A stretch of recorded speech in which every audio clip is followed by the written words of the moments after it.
दोस्तों, अब अमेरिका का एक शहर न्यूयॉर्क भी लंदन के जैसा होने वाला है। उसका हाल भी लंदन के जैसा होने वाला है। ऐसा मैं क्यों कह रहा हूँ, आप समझिए। पहले आप ये वीडियो देखिए जिसमें सरेआम दिखाया जा रहा है कि कुछ अटैकर्स जो हैं सिख आदमी के ऊपर अटैक कर रहे हैं और बदले में उस सिख को ही अरेस्ट किया जाता है, ना कि उन अटैकर्स को। और क्यों उस सिख को अरेस्ट किया जाता है? क्योंकि वो सिख कह देता है कि ये जो अटैकर्स हैं ये पाकिस्तानी है।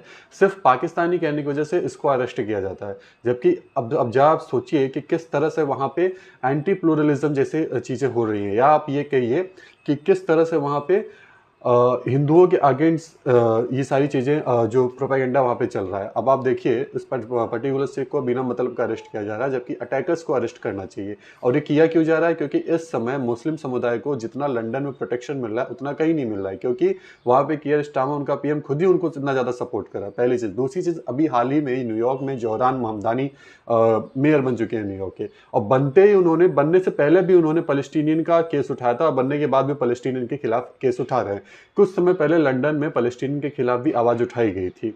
लंदन के स्ट्रीट पे वहाँ के लोगों ने पैलेस्टीनियन के खिलाफ गुस्सा जताया था और पैलेस्टीन आउट की भी बात की थी, उस प्रोटेस्ट को भी रोकने की बात की थी। लेकिन उससे कुछ फर्क पड़ा नहीं, क्योंकि कियर स्टारमर ने खुलेआम मुसलमानों को सपोर्ट करने की बात कही है।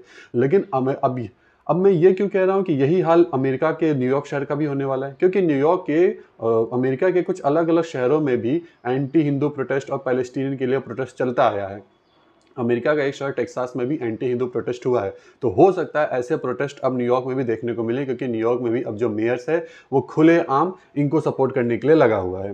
ठीक है। और दूसरी चीज़ ये कि आप इस वीडियो में देखिए किस तरह से जोहरान ममदानी जी जो ये कह रहे हैं मोदी जी को कि वो प्लूरलिज्म के खिलाफ हैं, वो प्लूरलिस्टिक नहीं है। तो ये जो बात इन्होंने कही है कि प्लूरलिस्टिक नहीं है, तो अब देखना यह है कि न्यूयॉर्क का मेयर बनने के बाद जो भी प्रोटेस्ट अब न्यूयॉर्क में होने वाले हैं, जो भी पैलेस्टीनियन के प्रोटेस्ट होंगे या जो भी एंटी हिंदू प्रोटेस्ट होगा, तो ये जो सो कॉल्ड प्लूरलिस्टिक हैं ये अब इन लोगों के लिए क्या करेंगे और कैसे कदम उठाएंगे, ये देखना बाकी रह गया है। क्योंकि आप इस वीडियो में देख सकते हैं कि किस तरह से अपने एक स्पीच में, जहाँ वो एक मंदिर में शायद खड़े हैं, जहाँ अगल बगल आप भगवान देख रहे हैं, यहाँ पे ये मोदी के लिए कह रहे हैं कि वो प्लूरलिस्टिक नहीं है। ये बात जाने बगैर कि मोदी ने ही जब उनकी सरकार आई थी तो तिपर तलाक और निकाह हलाला जैसे कुरीतियों को ख़त्म किया और नई रोशनी, नई स्कीम के तहत, नई मंजिल के तहत इन्होंने मुस्लिम समुदाय के लोगों को, मुस्लिम मूवमेंट को एम्पावरमेंट के लिए भी बात उठाई थी। लेकिन फिलहाल इस बात को नज़रअंदाज करते हुए जो ये इस तरह की बातें कर रहे हैं वो प्लूरलिस्टिक नहीं है। तो जो ये हैं सो कॉल्ड प्लूरलिस्टिक, ये एंटी हिंदू प्रोटेस्ट चल रहे अमेरिका को किस तरह से रोकेंगे, और हो सकता है ये प्रोटेस्ट अब न्यूयॉर्क में भी चले। ठीक है।